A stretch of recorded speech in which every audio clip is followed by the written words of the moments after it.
Love is walking through the unknown, putting yourself out there and hoping for the best. Then from that place, just mining the beauty of the reward of having done so. I want to be content, healthy, just doing lots of things that I enjoy. I'd like to have companionship. You would never know that I was hurting, but that's why I love these, and it's why it's important to come and to share and to be vulnerable, be transparent, and get shit out. But in the process of trying to be a better wife, I just realized that I was not loving myself for so many years because I couldn't. I never was taught.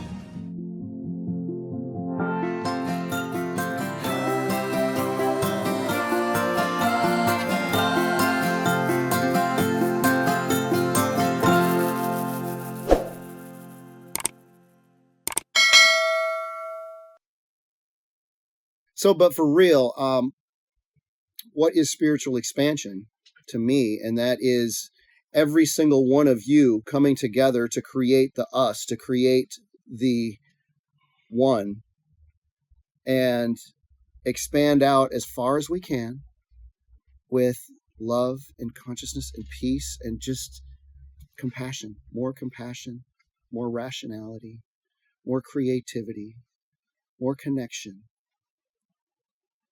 That's what I'm about, and that's what this is about. Let's do it. What do we do, buddy? And I sit in the pilot seat for possibly the last time tonight. Welcome, welcome everyone to the official relaunch of Soul Sauce. We started Soul Sauce a couple of years ago in the middle of the pandemic because all of us were starving for connection and camaraderie. And we did it in physical reality because we weren't afraid.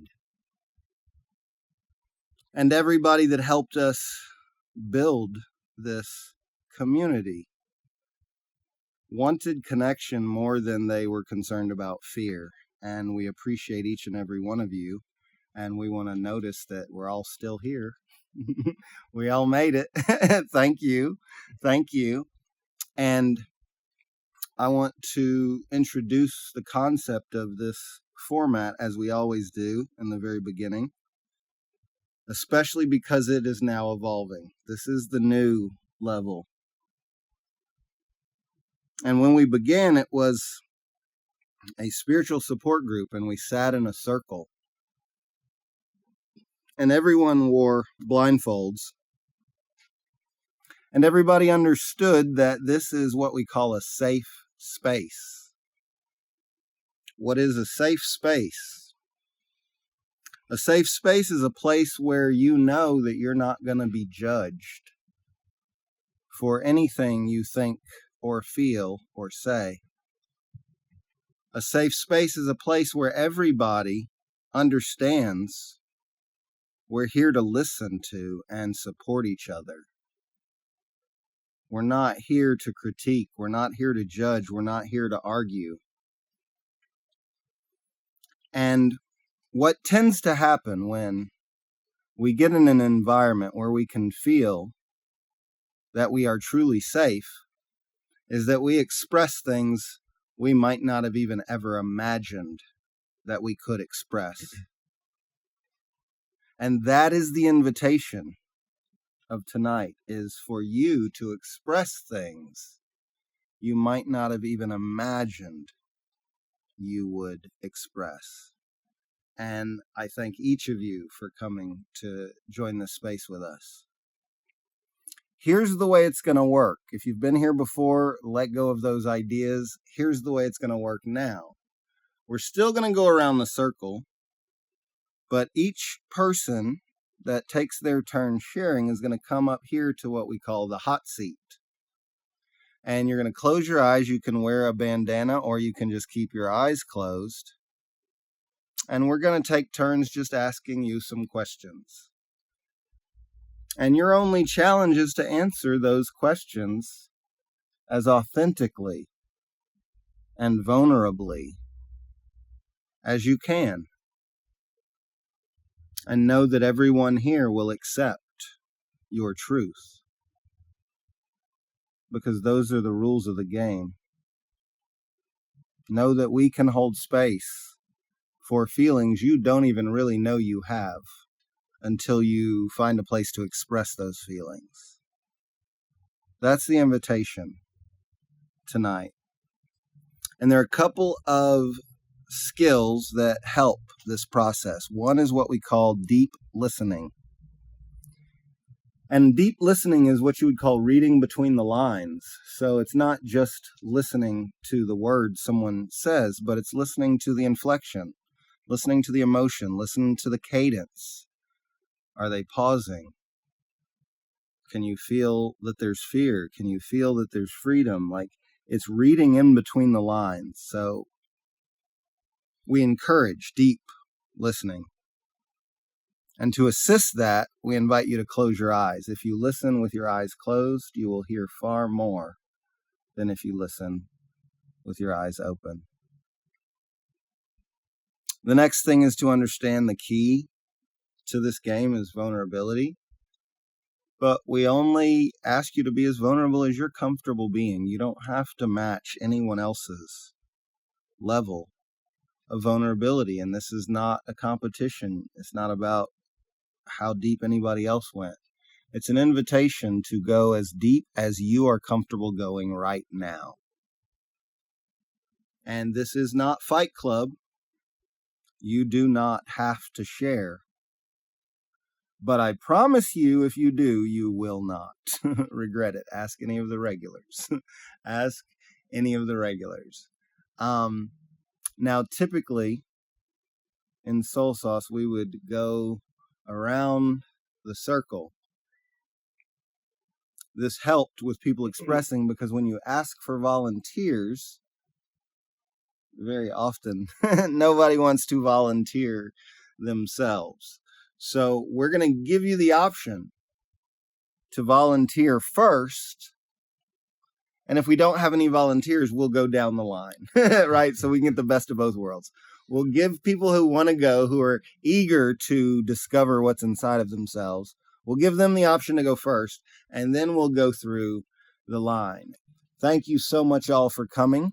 So Jason and I will ask the original questions, and we haven't talked about it at all. He didn't even know what the format was going to be. No, I have I'm completely open to what is about to happen. Yeah, I know. You're good at that. Both Jason and I are learning to listen, and we really fucking enjoy it. So somebody come on up and share some shit with us, please.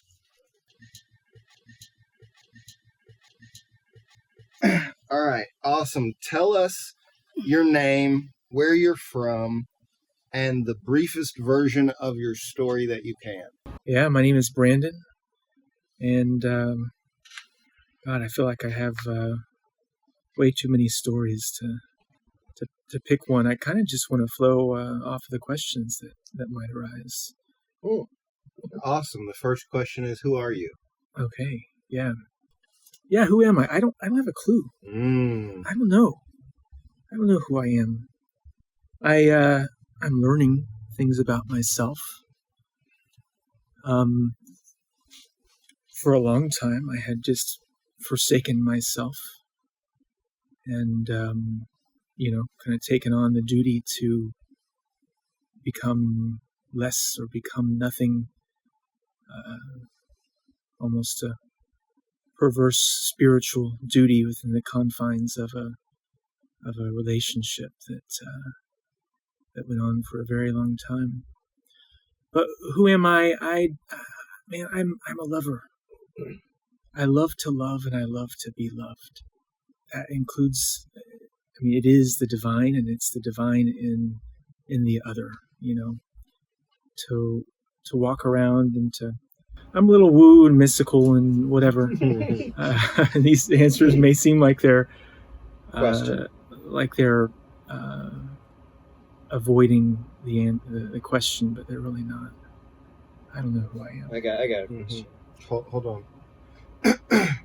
I love that you don't know who you are, but I heard you say love a bunch of times in trying to describe it. So I want to know, what does love mean to you? Yeah. Love for me, God, I'm trying to be practical, but it's getting all, yeah. Love for me is the opportunity to take risk. It is boldly laying out from a place of vulnerability, from a place of knowing in part and seeing in part yourself as one who can be consumed even and hurt, in the hope that you can bridge otherness and experience something that to adventure, to experience something you don't know. I mean, that's the very essence of love, right? Love is walking through the unknown, putting yourself out there and hoping for the best. And then from that place, just mining the beauty of the reward of having done so. Whether the outcome is one of pure bliss or one of pure pain, love is suffering. Love is suffering. And suffering is the distinct privilege and opportunity that we have in this realm of scarcity that we've created for ourselves to operate. Love is movement. Can you tell us what kind of suffering you experienced as a young person? Yeah, sure. Yeah. So, I before I can remember, my parents were divorced. My mom she had me at 17, and it was a very unstable situation. They both got remarried. I remember lots of scenes of violence, a very unsafe container for a child who's powerless. I remember, on my dad's side of the family, fights erupting and people being thrown into the sheetrock of walls, and the cops being called out, and sitting in the back of a police car, and this woman who was a recurring theme in my youth, was always there to comfort me. And on the other side, it was abuse. It was sexual abuse from my first stepdad. So you can imagine, as a young person, 5, 6, 7, not really knowing what's up or down or left or right. You just don't know. You have nothing firm to hold on to. And even the very concept of love is under attack from the very beginning, to the point where my dad, my grandmother, they recount times where I would snap and go crazy and run out of the house as a 7-year-old through a field, and adults couldn't catch me and they couldn't hold me down. I was going out of my mind. I really should have been a fucked up human for the rest of my existence, based on the things that and it's nothing special. I mean, we all, right? We all have these traumas. We all have these intense things that could potentially define us if not for interventions. They're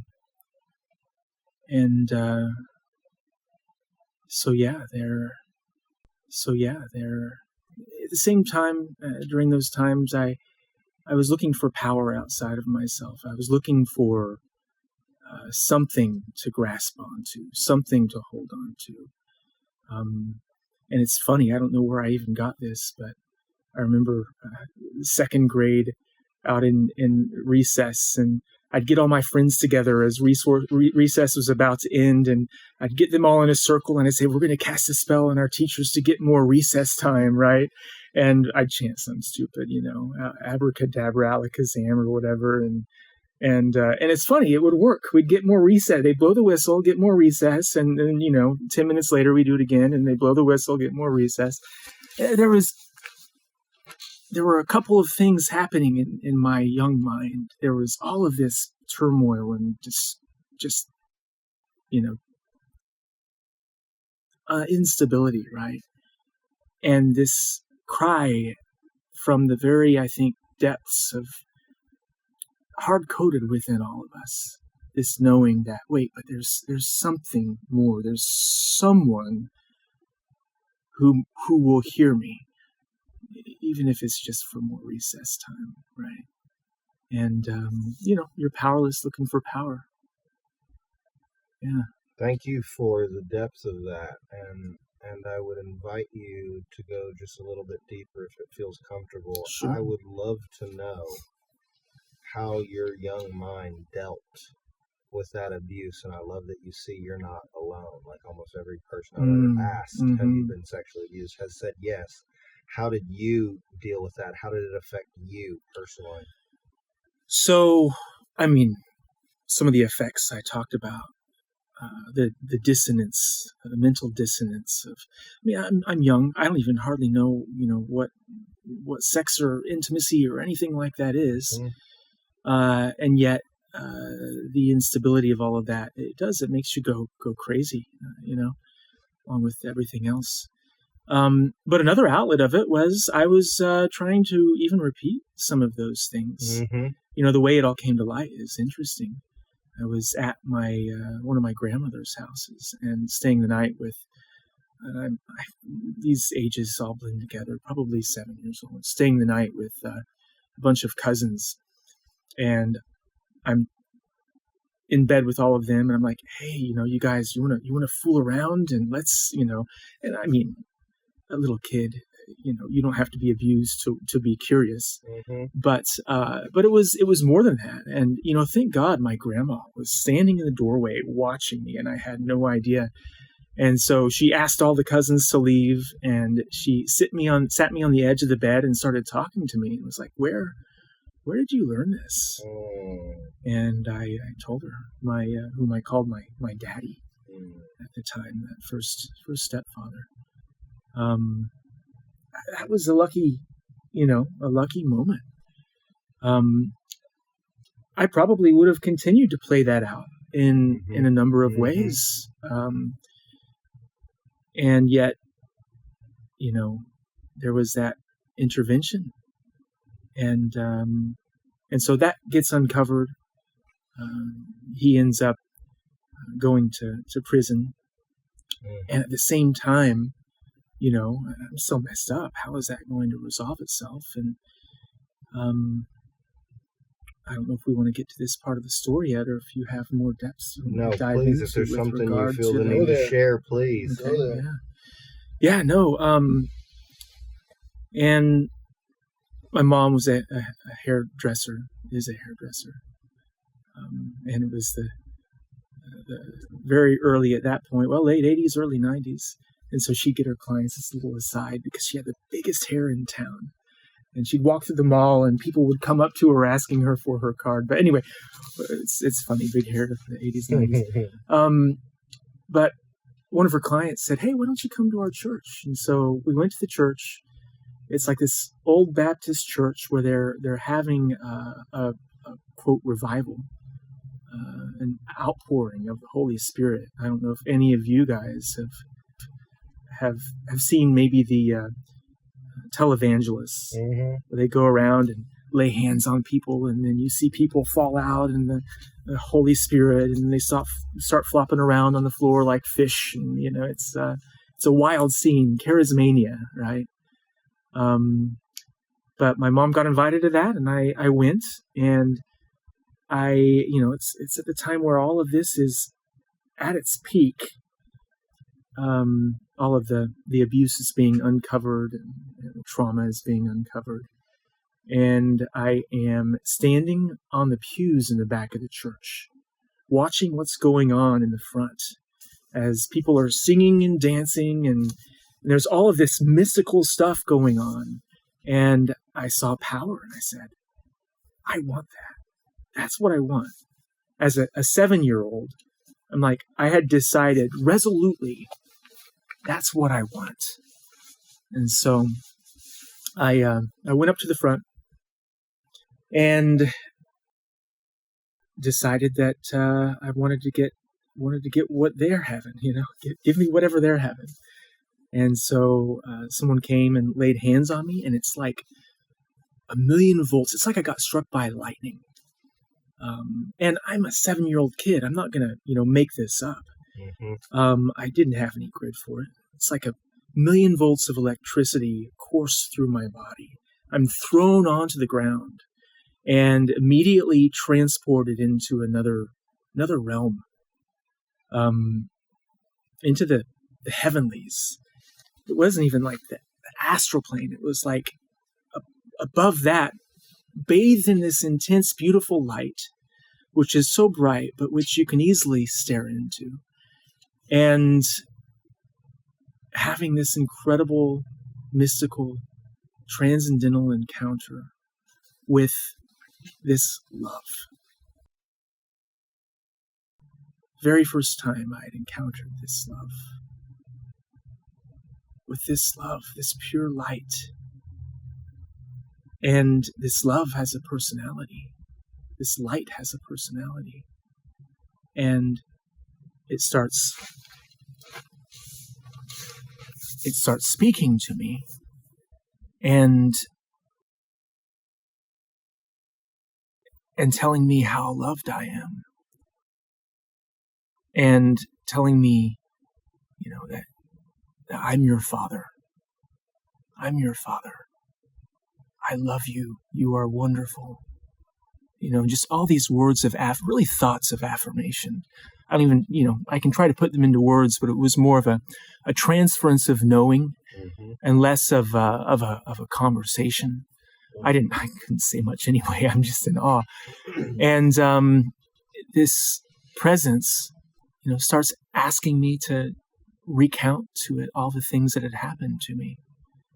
And so I do that, and I start going through the things that had happened, and even individual.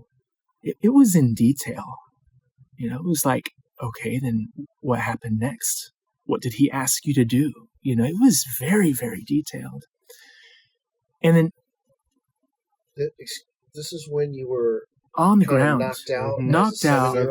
People could have walked up to me. Everything else is zoned out. You could have walked up to me and shaken me, and I wouldn't have even known you were there. I am just in another realm, right? And I start sharing all of my experience with this energy, and he takes it, and it's like, and this is more of an analogy than but it's like he took it and he reconfigured it, and then he put it back into my heart, and then he said, and I'm summarizing, right? I love you. I desire you. You are wonderful.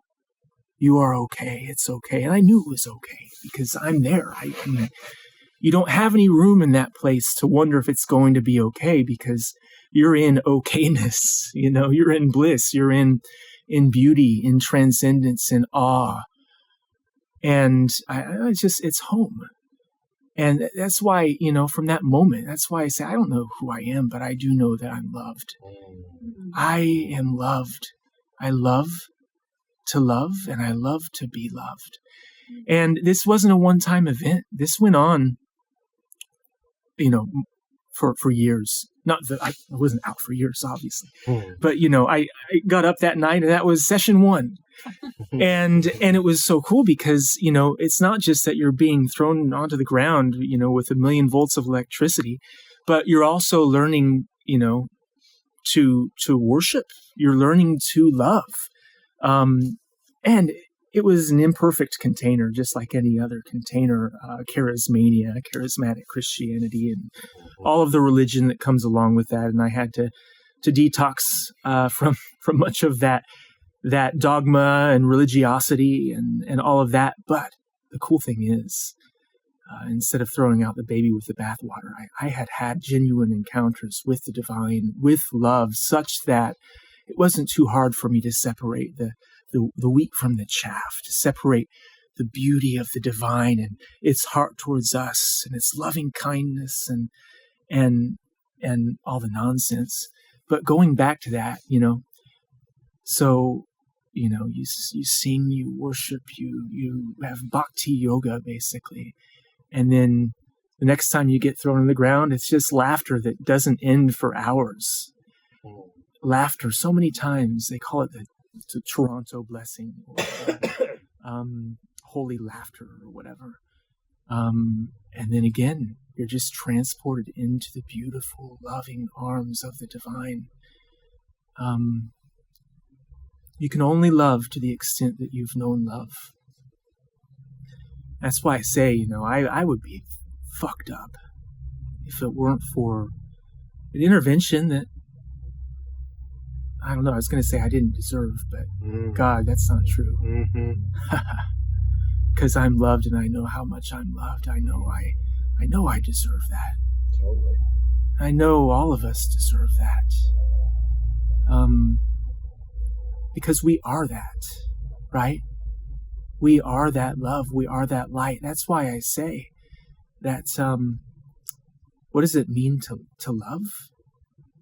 When we're up there in that place of oneness, and there's nothing other than you, there is no otherness, there is no darkness. You're omnipresent, you're everywhere at once, you're omniscient, you know all things, you're omnipotent, you are all powerful. Then there is no risk to be had, right? There's no corner around which you wonder what's there. There is no bridge to be built because there is no place to build a bridge to. There is no other. And so what is love except for this beautiful scarcity that we have created for ourselves in this place? It's wild to think that when you're there in that place of oneness, that you wish to be here in this place of suffering. But suffering is the distinct honor of the divine.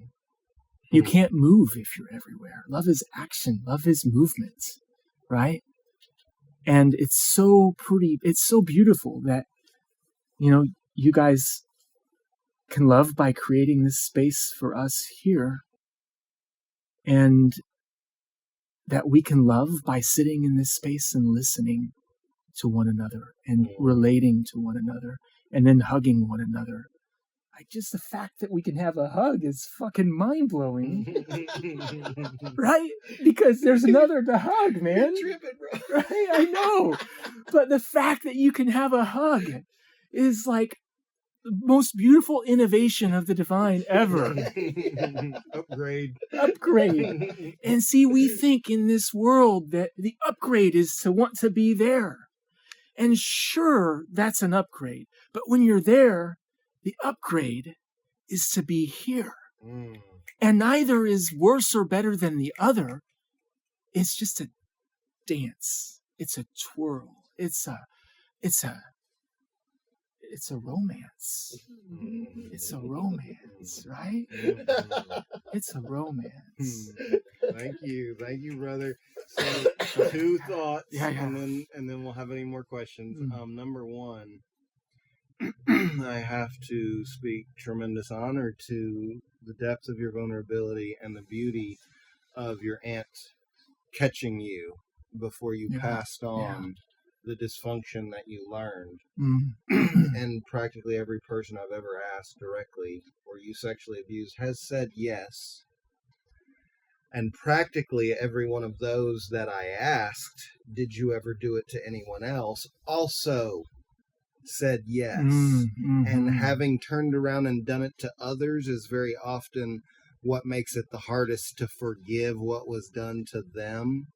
So the fact that your aunt was there or whoever and that you were protected in that way is absolutely amazing, and thank you for sharing that. Mm-hmm. And then number 2, thank you for sharing the beauty of your samadhi experience. That's what the Hindus call it, temporary enlightenment, and we all have it. We all have the ability to bump into it. We can stay there as long as we will allow ourselves to. And the more we share those stories, the more people hear it, the easier it is for them to have their own. So thank you for that, brother. Yeah. Anybody else got a question for him? I have a question. No, you go. Oh, you go. No, you go. Yes, ma'am. Brandon, I think that I heard something from you for the first time in my life tonight. And that was that you said, I believe that you said that you were in a relationship of a reverse spiritual duty. Yeah. What's that about? Yeah. Well, we're taught a lot of things in church. We're taught a lot of things in life. We're taught a lot of things that have value, but which can be also misunderstood. One of the things is take up your cross and follow me, or die to yourself, or be unoffendable as the divine is unoffendable, or do not be slow to anger.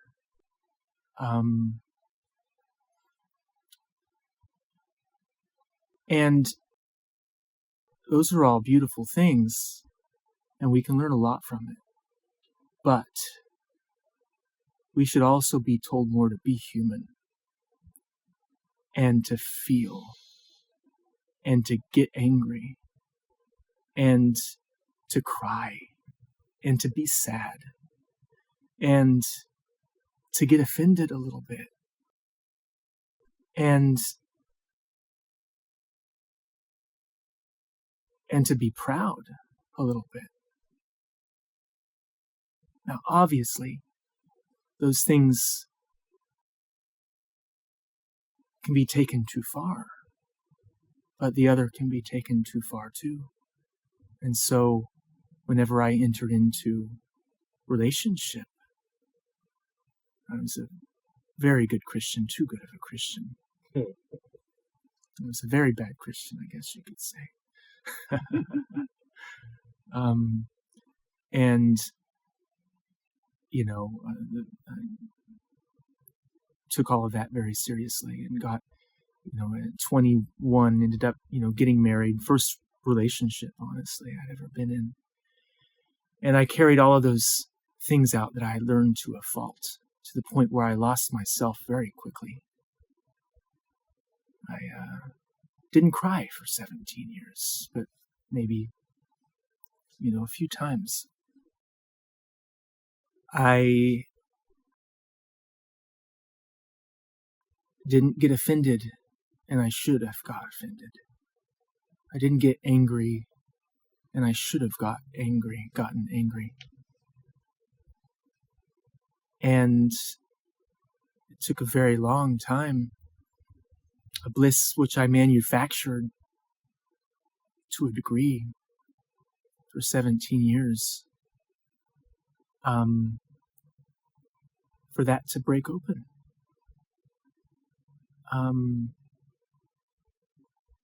I'm speaking in generic terms. But if I had shown up more for myself instead of abandoning myself, then maybe things would have turned out differently. And probably not differently as in the marriage would have still worked. But there is a work that can be done that helps the other person too when you're just a human, man. when you get mad, when you get upset, when you and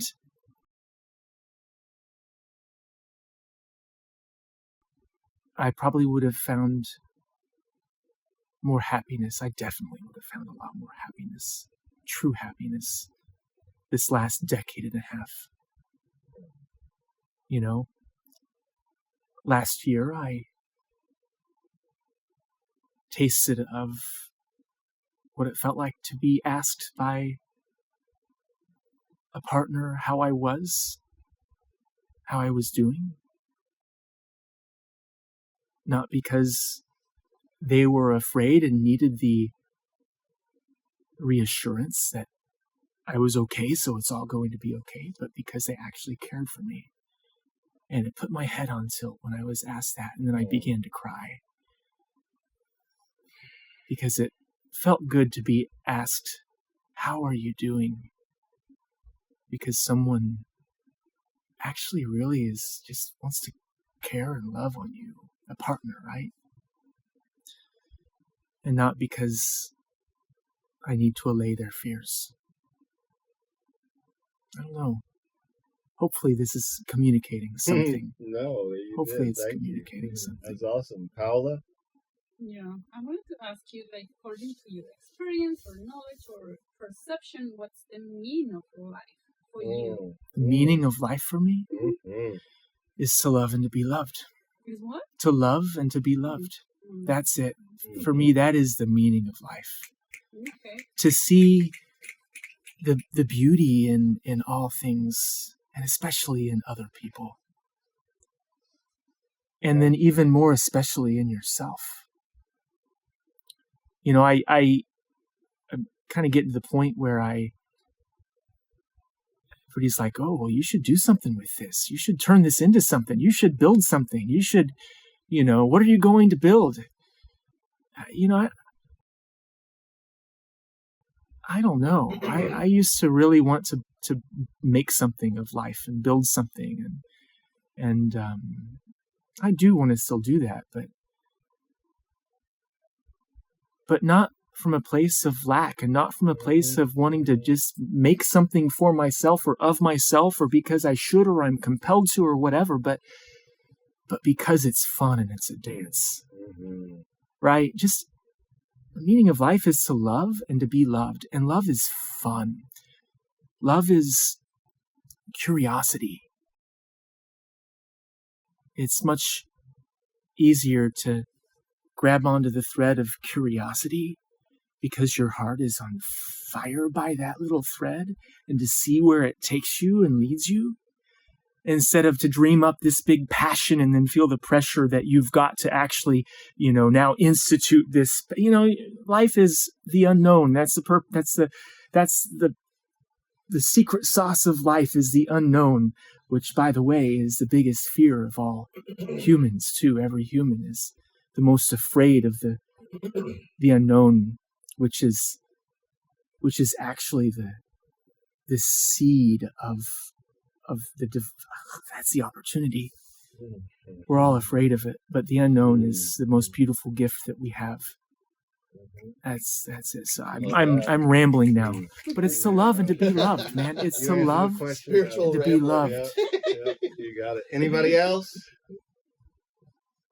Thank you, brother. Thank you. Nice. You. That was deep. I love it. It's fun. Who's next? All right. Awesome. Tell us your name, where you're from, and the briefest version of your story that you can. I'm Moni. I am from North Carolina. I lived all over North Carolina as a kid. My story is I'm an occupational therapist. I have an 18 and 19-year-old. I'm an only child. My parents live about 4 miles away. They have a lot of health problems, and I have a lot of responsibility, but I play hard. I play hard too. So let's start with a general question. And can you tell us what is your current dream? Like, what do you want for yourself in the future? I want to be content. healthy, just doing lots of things that I enjoy. I'd like to have companionship. What does contentment mean to you?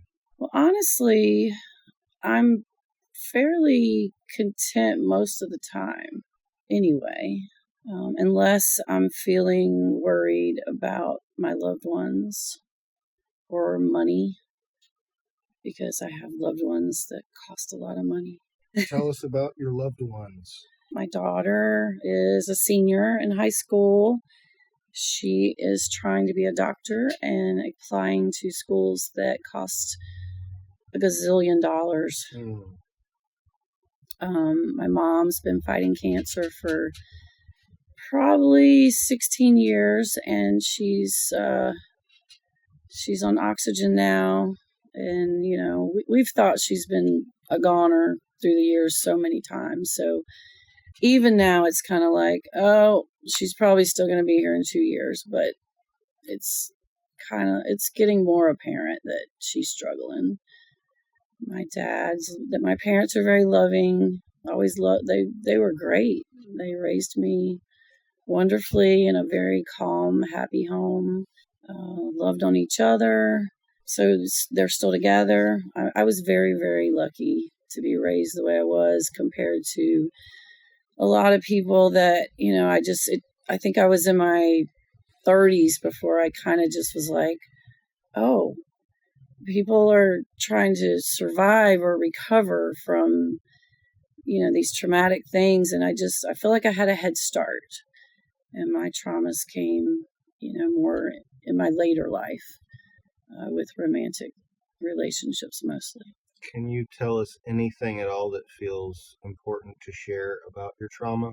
Well, my dad always said, you always pick the ones that need fixing, the baby birds, and it's true, but I didn't care all those years. I didn't really listen. It was kind of like, yeah, whatever. I'm having fun. I'm loving what I'm doing. I'm a helper, and, having lots of, wild, I hope my parents don't see this, wild sex, and, and like just doing it hard, having fun. And, the last couple big ones, which were very, very many years apart, were pretty traumatic. My children's dad was, I'm going to running out of the house. I'm going to kill myself, and just putting me through crazy stuff. And I'm very, very social, and I don't have social anxiety. I have fear of talking in front of people, though. So that was why I wanted to come up here. Mm-hmm. Because honestly, if I just sat here and whatever I said, I already did the thing that I felt would make me stronger. Mm-hmm. So, and then the last situation, Jason's very aware of it, and Kristen too. It was quite an eye-opener. And I am committed to changing my choices in who I've been picking for a companion. I have really just gone inside for the last year and focused on friends. Like, I am a huge player in so many friendship circles, and I'm the one that's helping set up the party, and just call Moni. I have a wonderful, wonderful friend network, and I fit into so many different roles, and I enjoy it. But I'm really not. I mean, I have dated some, but I've thrown them back. Like, even though I'm like, oh, this would be fun, or interesting, or nope, this is not right. I think the last year's been good for me. It's been different than how I've done all the other years in that area. Thank you. So the question was about your trauma, and you gave us a general answer. And I would love to know a specific story if you feel like it would be helpful for you to share. Is there a specific story of trauma that you can share with us? Getting screamed at. The next person that I consider, and I understand it takes time. It takes a time to know someone, but I got this new saying, instead of a red flag, it's like one red thread, like just one red thread. Oh. And it's just kind of a little joke, like between me and a couple of girlfriends. We're like, oh, excuse me, let me get that red thread off your sweater. But that one raised voice, that one time of saying something from the heart and getting, I don't know, like just ridiculed or dismissed, or just any raising of the voice, any tone. And I know people are not perfect, but I'm just really paying attention to that more, because I'm an occupational therapist, so I work with disabled children, autistic. I evaluate autism, all that. And so I have learned all these years to see the person no matter what these problems are, and see the good and see the potential. And I realized that I can't do that in a relationship, because that is not good for me. And that was something I learned in the last year. Amen.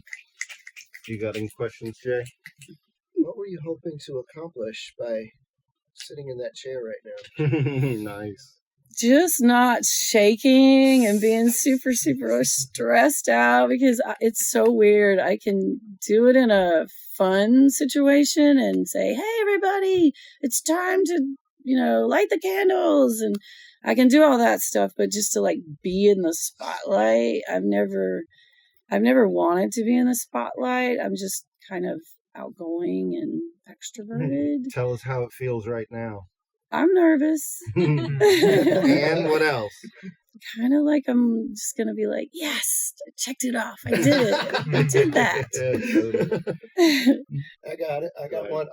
What's the deepest thing that you wanted to experience in this chair right now? Good fucking question. The deepest. That's an invitation to go wherever you really need to go. Deepest. Because you already accomplished the surface. Yep, you did it. And you've done it with panache. One thing I go back and forth in my mind about is, yes, this is what I'm decided. This is what I've learned. This is my plan. And then over here, I'm going, every now and then, probably 25% of the time, are you being too picky? Are you sure about that? Maybe it's you. You're the common denominator in some of, like there's a little nagging, like something pulling at that confidence in what I know is the right. So that was a wonderful question, and I really appreciate you being willing to face the crux of it. And what do you think might allow that shift to happen? Just like if you imagined it, what would allow that shift to happen? I think giving myself more opportunities to explore it. I mean, meditation or something like I'm doing now, because I'm so busy. I mean, from the time I get up at 6:45 till, that I finally sit in my spot at 9 something at night, it's, I'm trying to take care of my daughter, my parents, my job, my second job, my dog, my cat, the house needs repairs. Like, it's like, and I have been trying to make sure I do 30 to 40 minutes of yoga every day, but I don't really, I struggle with meditation. I love it. Thank you. My last question, and then Jay can go again, or we can go to the audience. Tell me your favorite thing about yourself. My character. Tell me about it. I mean, I've done things a very long, I mean, I don't want to be egotistical, but literally, I believe if I do things, and the ultimate is like lie and, the bad things. But even on that spectrum, the things that are not caring for others, if I do things like that, like bad things will happen to me. Like I literally believe that if I do something over here that I know is hurtful or unkind, that I'm going to have a flat tire on the way home. Like, I literally live like that. And so I really do care about other people and their feelings. And sometimes I'll get a little nervous and talk too much or something. And then I go, stop it. You know, what's going on with them? You know? And so I do, like, if someone insults me and it's to my character, oh, we're gonna have to have a long debate. But that's kind of egotistical, but I'm not a perfect person, but I do feel like I try my best in everything I do. Question. Thank you for all of that. Do you ever care about what somebody thinks about you more than the benefit to you? Only with my parents, probably. Tell us about it. Well, they're different than me. I mean, my mom's never drank, or I've never heard her say a cuss word. They're very wholesome, and I go to Burning Man events and run around half naked and do some crazy things sometimes, but Thank Buddha. but all within still my morals, you know. But so I don't feel like I can, like, I used to try when I was younger to share myself with them more, but they really can't handle it. So I, with respect, keep parts of it to myself. So yeah, I wouldn't like drink a glass of wine in front of them out of respect. But the wine bottle is on the counter and it's in my house. And if you come in my house, Mom, you know, they don't say anything. They're very, very sweet people.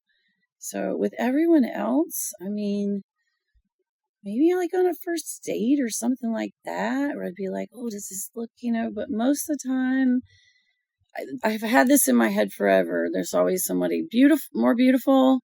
There's always somebody less. There's always somebody funnier. There's always somebody less. It doesn't really matter what they think. So I really don't have social anxiety, but my parents that's a little different story. Thank you. Anybody in the audience, any questions for Moni? Yes, sir. So, Moni, I hear you're kind of stuck in the middle of a lot of stress, what a lot of us are going through, between the kids and aging parents to take care of. Can you shed more light on how you deal with that? It's, to me, a lot of stress. Well, I have had moments, I'd say back in like November, December, I was kind of spiraling a bit because the college application process was about to kill me. I'm a Virgo. I'm very organized. I am usually early, unless I plan to not be early. But anyway, so I was spiraling a bit and I had to kind of check myself. And when I do realize like little things, like I might pick at my cuticles too much and make it bleed or things like that, I realize this is the way I'm like, you know, this kind of stress, but the rest of me will seem like I'm okay. But then I'm like, okay, yep, you're doing it. Or I wake up a lot at night, you know, and I'm like, oh yeah, I forgot this. Oh, that's something she could put in her essay, you know. So when I start to do those little things, I check myself. I'm like, okay, what are you going to increase to get this in check? And it's usually how many good situations can I put myself into that raise my vibrations, whether it be socializing or music thing or yoga or whatever it is. But I try, like, just even like changing the screen on the phone, like, so it's flashing like good memories of things, like writing things on the bathroom mirror. Like, I'll go around and just like brainwash myself to where a little note in the car that says, you deserve joy, you deserve pleasure. Like, I'm trying to leave those things everywhere. So I'm like, yep, get it. All right. Oh, cuticle's looking better, So gets away from you, Thank you. Anybody else? Questions, comments? Thank you so much, dear. That was wonderful. Great. High fivers. Totally. Who's next? Who's next? Can I start mine off with, I don't even know how this is going to go, but it might get heavy, and there may be words that you guys will hear that you guys probably like, I've never heard Lance talk like that or say something like that.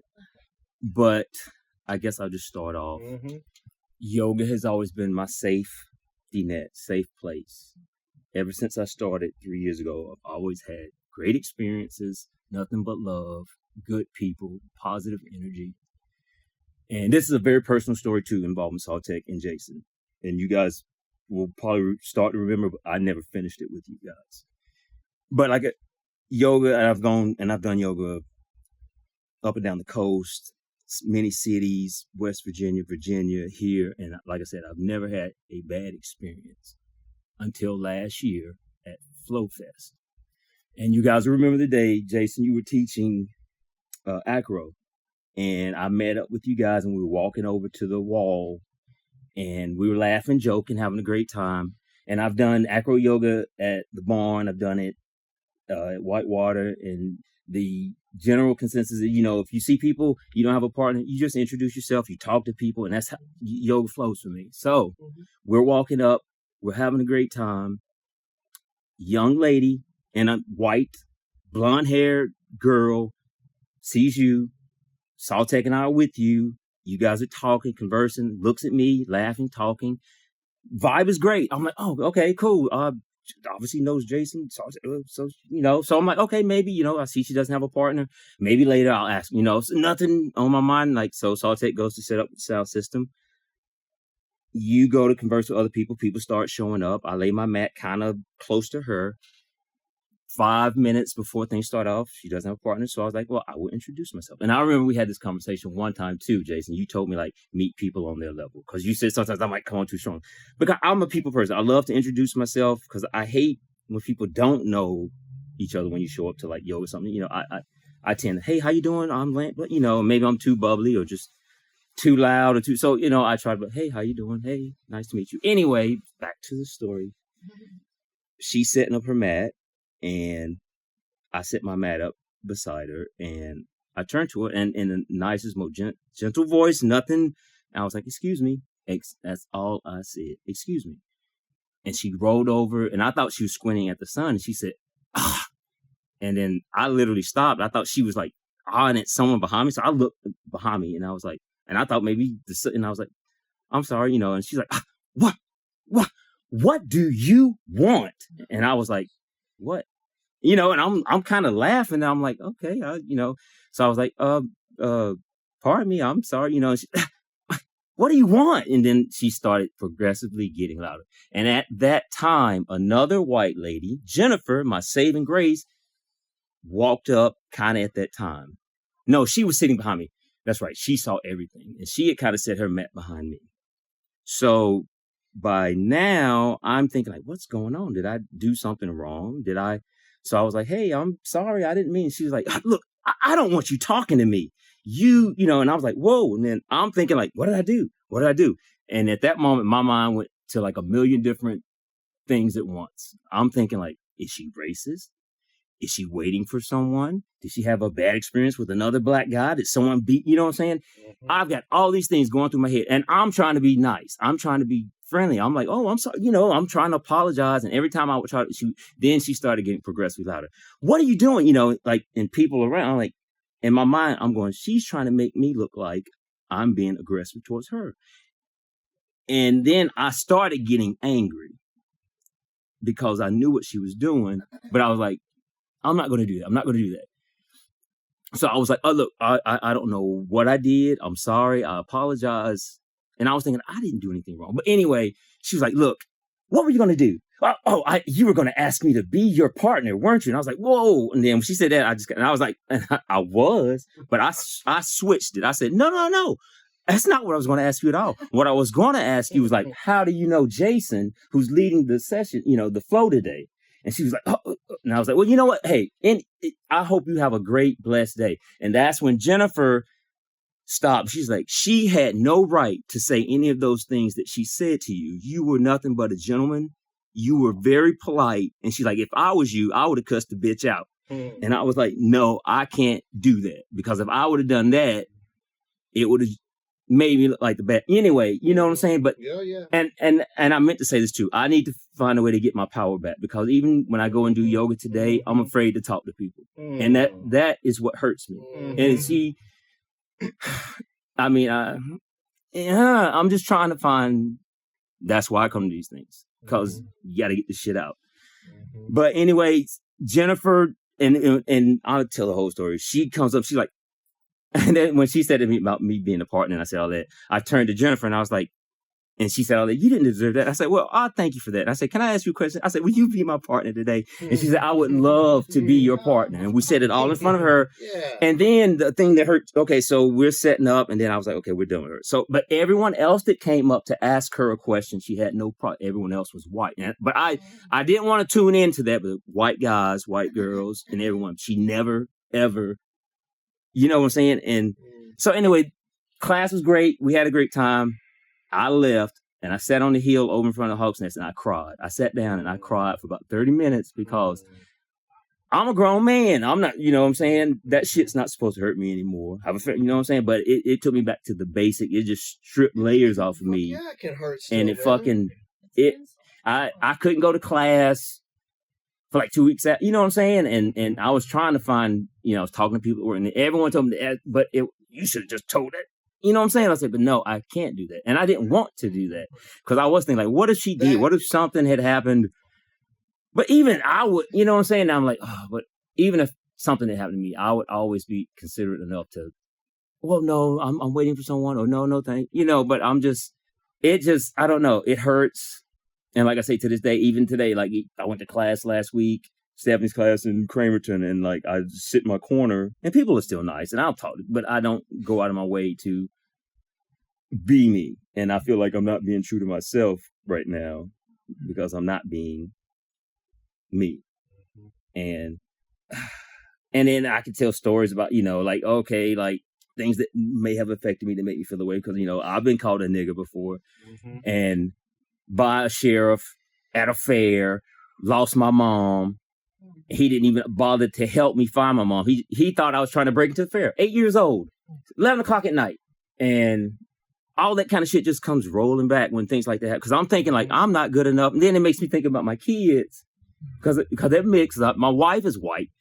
I have multicultural kids. And I'm thinking, and shit, fucking a million things go through your mind. Like, am I not good enough? I'm just a black man. You know what I'm saying? Like, what the fuck, And I just want, to be rich. And I know it, I can tell myself, but it's good to get out with people who love you, who are truthful, and can help you see things or help you to realign yourself or get your spirit back in order. But, and then I can come here, I've been here the last couple times and I haven't said it, you know what I'm saying? And you would never know that I was hurting, but that's why I love these. And it's why it's important to come and to share and to be vulnerable, be transparent, and get shit out. And that's it. Amen, brother. After this jam, thank you for the depth and the vulnerability of that. And I don't know how many people here have experienced genuine racism, but Lord knows I have. And I understand the effect that it has on a psyche. And I would love to know, what is the most painful experience that you've had with someone judging you based on your color? I was gonna kill somebody because this involved my kids. And okay, my wife is from Rising Sun, Maryland. It used to be at one time the #1 Klan recruiting capital in the world. And we were walking down the main street, going to have dinner. And Avi, Tristan, and Lawson, I think they were probably 8. No, they were young. Probably like 7, 5. And Lawson was in the stroller. And we were walking. It's called Buck. It was a restaurant. And Connie, my wife, wanted to walk. And it was only about a mile walk. So I'm in the back. She's in the front. And they're in the middle. And we're walking past the plaza. And this car is on the other side of the street. And I just happened to look over. But when I look over, I see him rolling his window down because it's kind of cold. And he leans out the window. Like, you stupid nigger, you need to go home. And just like that, I wasn't mad because he called me that. I was mad because he was sitting in front of my kids. And I don't know if this was divine intervention, God, the universe, or whatever. But Connie was like 15, 20 feet in front of me. Before because I was going to cross that street, grab him by the neck, and yank him out the car. But somehow, I didn't see her. It's like she materialized in front of me. And she's like, no, Lance, no. She put her hands on my shoulder. And then I just, we got, and then he peeled off and drove, you know what I'm saying? But that is probably the most hurtful it's ever been. Because like once I couldn't eat. I couldn't sleep that night.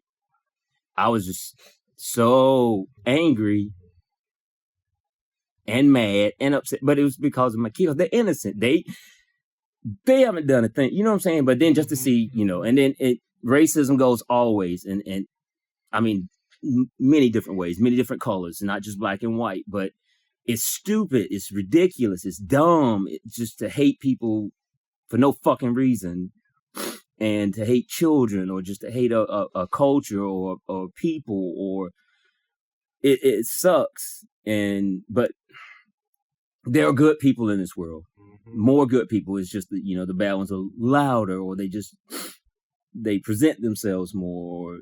But that is the most, like one of the most. Thank you thankful, for the depths of that. And I am a mixed child, so I understand what your children go through, and I understand what you go through. And I would love it if you could share anything you can with us about the challenge of being a black man that has a lot of white friends and knows a lot of white culture, and the struggle you dealt with that.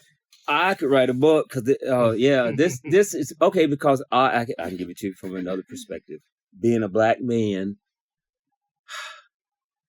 angry at other black people. And I'll get real. I have 5 brothers and I have 5 sisters. We run the gauntlet from oldest sister, Gail, physician. One of my brothers is a licensed contractor. One of my brothers is a crackhead. Oldest brother's a crackhead. Youngest brother, he's retired from the Air Force. I was in the Air Force. One brother, he has his own business. One sister just works in the mill. But say thug, whatever. But okay, every time I go into a black establishment, I'm supposed to be down with black rule, black law, because I'm black. But I'm also like, no. We're all the same. I love my white friends just as much as I love my black friends, my Hispanic friends, my Indian friends. We're all the same. You said black rule, black law? No, I don't know. What did I just say? I think I didn't mean to say that if I did. Okay. But I think I was trying to say something like, there is a different dynamic to the culture, and that's what he's speaking. Yeah, like when I'm around all black, like the black barbershop vibe, or whatever. If you want to say I'm aping or chameleon, or like other people, totally. This is code switching. Yeah, you can say it's code. I don't code switch. I go in with my anime tool, like I'm going to see two of them. Like I don't care, because I was always the weird black dude. Oh, there come Lance, you know what I'm saying? But at the same time, I could play basketball and whoop their ass in basketball league. So you know what I'm saying? Like, I got my credits. But anyway, it was hard because I've been called too white by a black girl Yeah. or too black by a white girl. Yeah. And that fucked my head up. And that was like in the same week. And I was like, what the fuck am I supposed to do? Who am I? You know what I'm saying? Like, oh, I can't be, because like I can play basketball and look good, but I like comics or I like video games. And now, but I'm a blur. It's before blurs were cool and shit like that. And I'm like, fuck, I miss because I'm 51 and I'm like, I missed all the shit that's like, that's who I am. You know what I'm saying? But I didn't care. Godzilla tattooed on my arm, blah, blah, blah, this, everything. You're perfectly blended both white, black culture. Yeah, like, because like my best friend Jamie is white and people out there can't understand, like, oh, you're black, you're supposed to act this way, or you're supposed to do this. Well, you can't be. And then if you're too white, you're whitewashed, or you're Uncle Tom, or, and please forgive me if you haven't, and like, because, I was trying to get on me being mad at certain blacks, but like, okay, I see some instances on TV or shows where I have to call it because I haven't never said it, like, I have black friends who want to act like niggas, but they don't want you to call them niggas. And I'm sorry, but that I grew up, I used to use it all the time when I was growing up. Hey, my nigga, I stopped and I was like, no, that's toxic. I'm not going to use that word anymore. And then even to the point where like music, I grew up NWA and everything like that, but I'm like, because it bothers me if I go into a restaurant and it's a group of black guys and they're throwing nigga this and that around at their table and you're trying to enjoy your meal and I don't want to hear that, and I'm black. But if someone else, and you could be racist as hell and use it, and I'm like, that's wrong. But to me, if you're white and you listening to Childish Gambino and you say nigga because he say it in the song, it don't bother me in the slightest. I know tons of black people that'll get mad as hell and they want to crucify you and say that you are racist or you this and that. I say, no, they're not. They just singing the song. It don't bother me. And if I know the person's not racist, but I get called out or told that I'm wrong or I ain't supporting the cause and I was like, I ain't got time for that shit. It's confusing, man. It really is, but it's not confusing for me because right is right and wrong is wrong. Mm-hmm. And I'm like, it weighs on me though. Sometimes I do feel, because I'm also not blind to the black plight, like, law enforcement or just, housing or so many different things, because like as a black man, but I also have the means to overcome. It's not as easy. We were talking about generational wealth today, me and my brother, and building legacies for our children. And because my father and my mother provided the best that they could, but they grew up in a time where they really could not have advanced further than, this 40s or 50s or 60s allowed them to as black people. But I don't hold that against white people today or society today, because you have to want to change. You have to want to do better. And I see so many of my friends that are still who don't want to get better. They don't want to progress. They want to complain and talk about how bad everything is, but I don't see them doing one thing or lifting one finger to help themselves. I don't see them banding together and trying to help another black person out or trying to rally. Now, I don't know. It's something. Somebody asked me something else. I don't know. I appreciate it. Does anybody have a question for him? And you can say anything. You can ask me anything. How old are your kids? But I'm sorry. I have a comment. Yes. So I don't think I've met you before, Lance, until tonight. And when I came in, I was later, so I was kind of trying to say hi to each person and learn what their names were. And you chimed right in. You initiated me as a white woman, and was very friendly and told me your name, and I only felt good, like love from your exchange towards me. It was not in any way negative or forceful or anything. It was just I felt genuinely like it was a sweet vibe. Mm-hmm. Thank you. I enjoyed that you did that. So Amen. I've always felt that around Lance, and he's a very deep family man. But that's what that's what hurt. I mean, because I know myself and I present myself because I've had to do that all my life. And it's sad to say, but I've gone to places and I have to well, hi, how you doing? And instead of, because, and my mother taught, first of all, it wasn't even like, it's, you present yourself in a straightforward, proud business-like manner. You're polite, you're nice, you don't slouch, and, you talk to people directly, and it just carried over because I don't know. And that, once again, that's just one of the reasons why it just hurt so bad. Can you tell us something revealing about your own personal journey that has nothing to do with the color of your skin? My own personal journey, something. I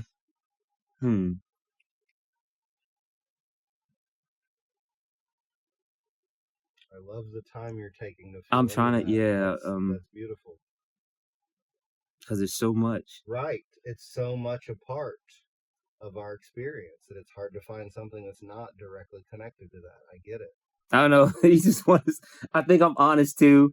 I've been in a ATM and someone's left their card in, and I just wanted to withdraw some more, and I was like, nah. But no, that's just me being silly. But you're honest. But there you go. That has nothing to do with where you come from or what color you are. Thank you. Anybody else got a question for Lance? Thank you, brother. All right. That was amazing. That was amazing. He knew what he came for, y'all. Wow. He knew what he came for. Wow.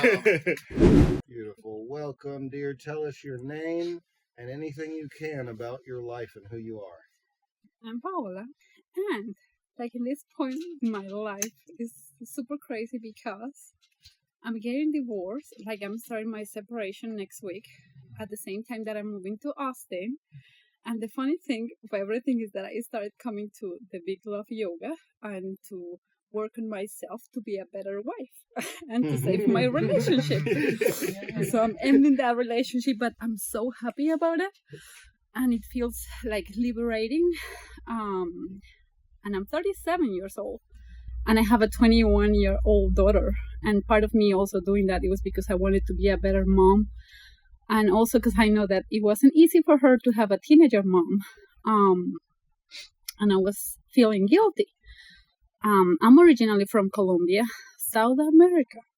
And I came to the US 7 years ago just to learn English. And then I met my husband. And we decided to be together. And it was my dream come true. I was super happy. But it wasn't that happy. But I was just I wanted to be there and I wanted to have him, even when I knew that it was not going well. But in the process of trying to be a better wife, I just realized that I was not loving myself for so many years because I couldn't. I never was told how to do that, or never had the time because I was being a mom. So yeah, I think that in this process, I just learned that for real, everything is inside me, that I can love myself, I can provide for myself. I really don't need anyone or anything if I have myself. It was super liberating, and yeah, that's me right now. Thank you. Can you tell us what is the emotion in your voice about? Was just because the last yes, or yeah, because I feel of course I'm from Colombia, I'm a Hispanic person, and if you guys know something about Colombia, I don't know what you guys know, but something that for sure happens there, the majority of people are very welcoming, no matter your color, your race, where you're coming from, we're very welcoming. And friendly. So because that's who we are, I thought that it was the same. Of course, when I came here, it wasn't the case. And it was really big and strong, and it was shocking. As an adult, I was not raised here, of course.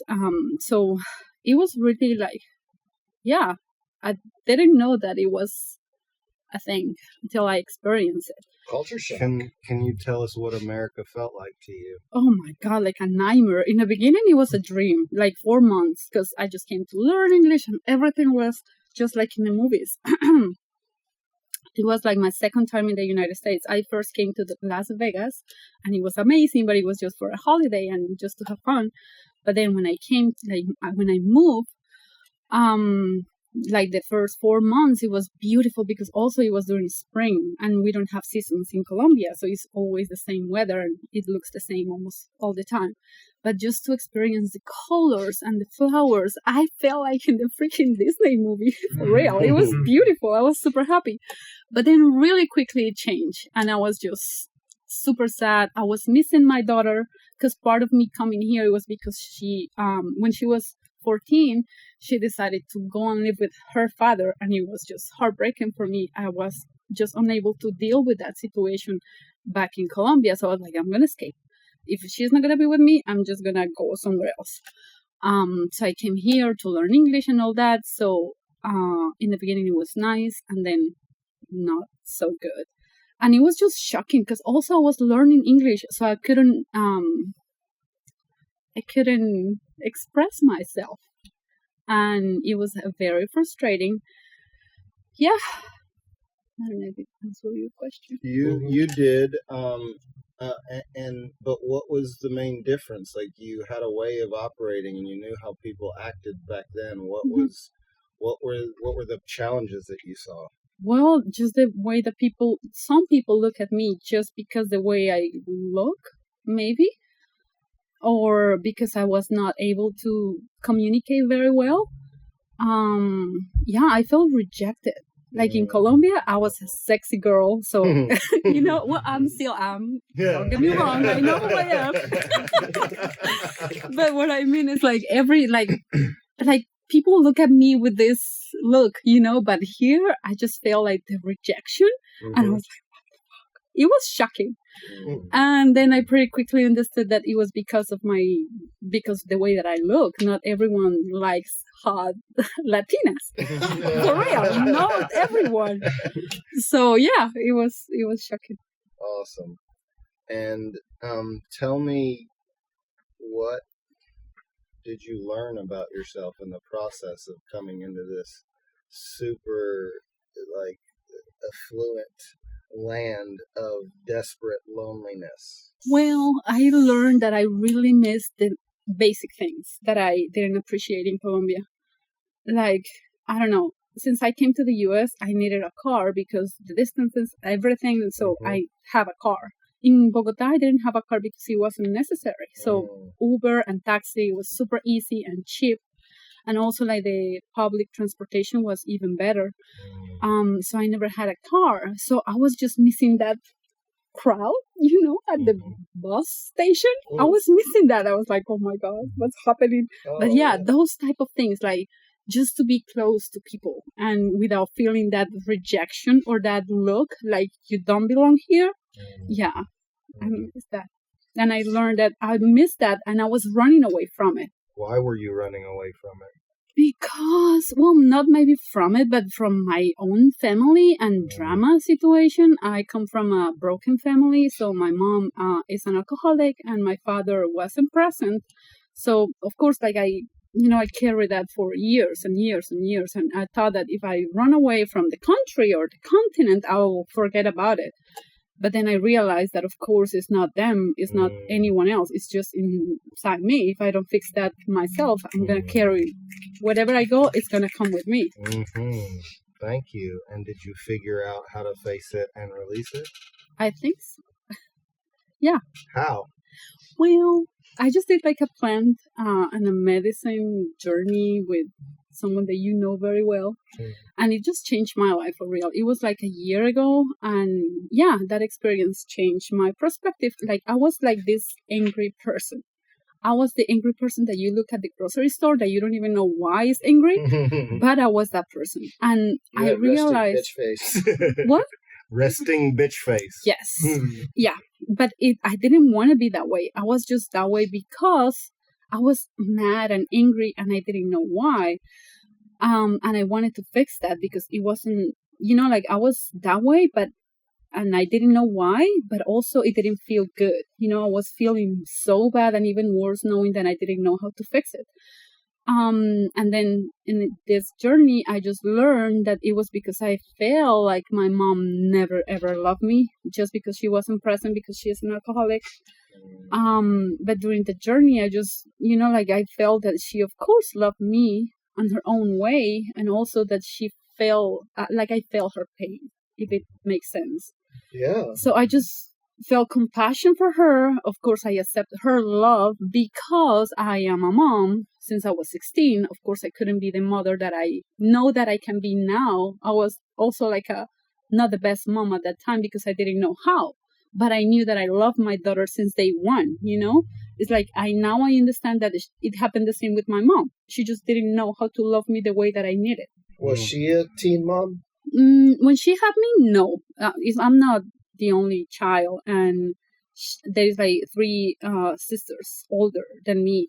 But it's just we have different issues, you know. So yeah. she was dealing with other issues.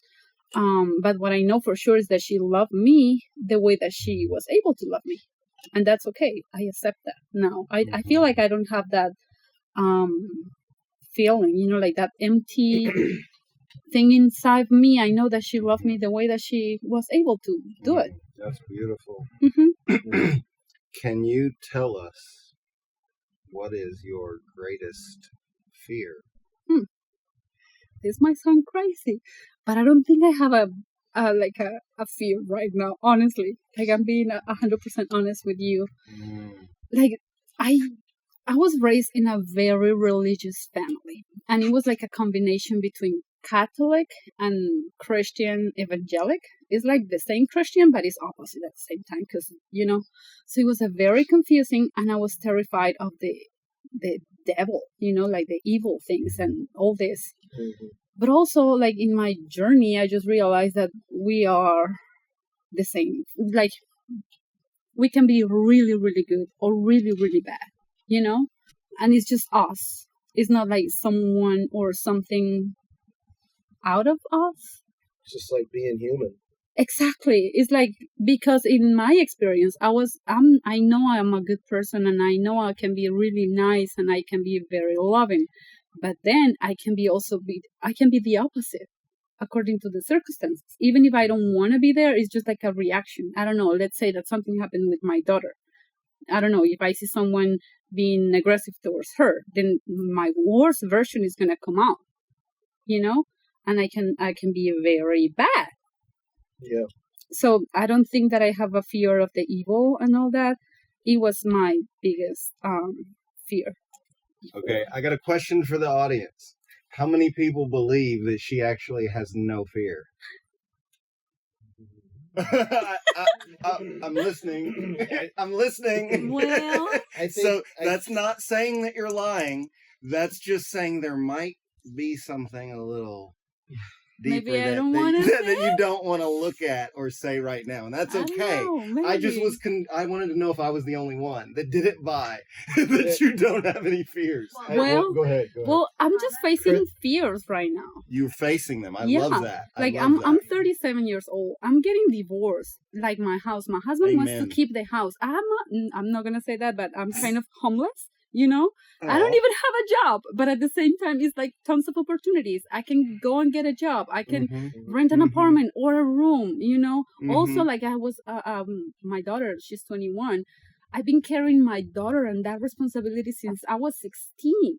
It's not like living my life in my own terms. It's just like according to someone else. I feel kind of free.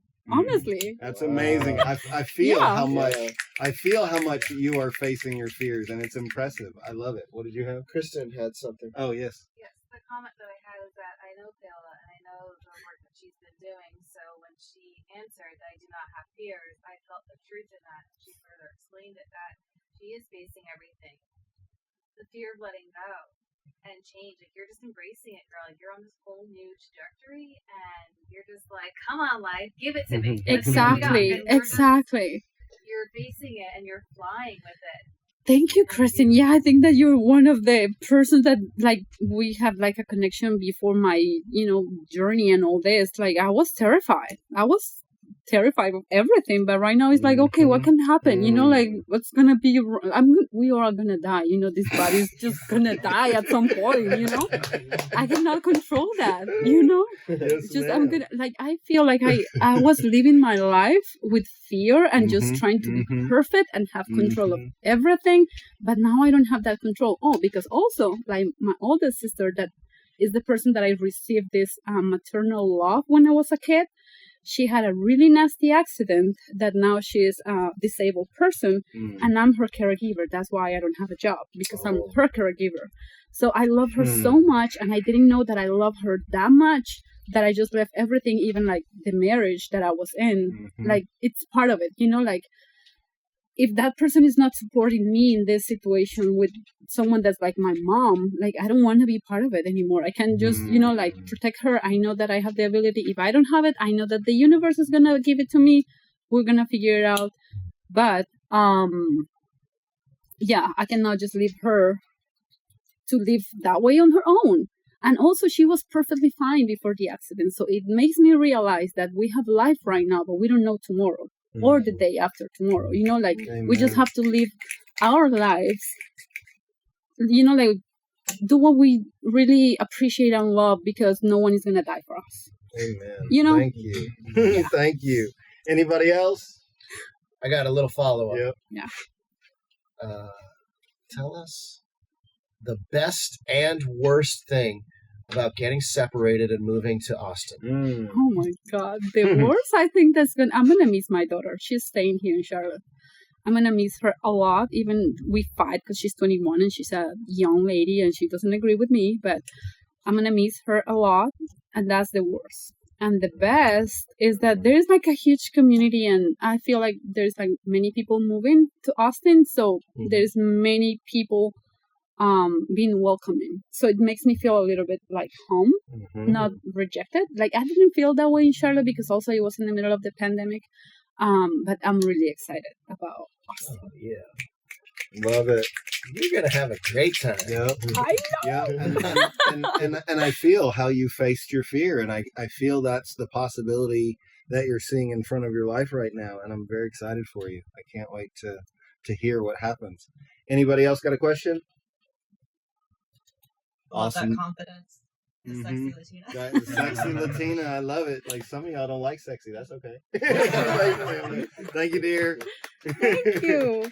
All right. And I'm also here because I want to, for real, say thank you to you guys, because part of everything that's happening is because of you. You guys, like, helped me to discover that confidence that I have right now. So it's just thank you. Thank I you want to so hug for much. that. Thank you. Thank you. Thank you. You're fantastic. And you too. Yes, We talked ma'am. for hours Thank and you didn't you. even- Thank you. You have no idea how many people I meet. You have no idea.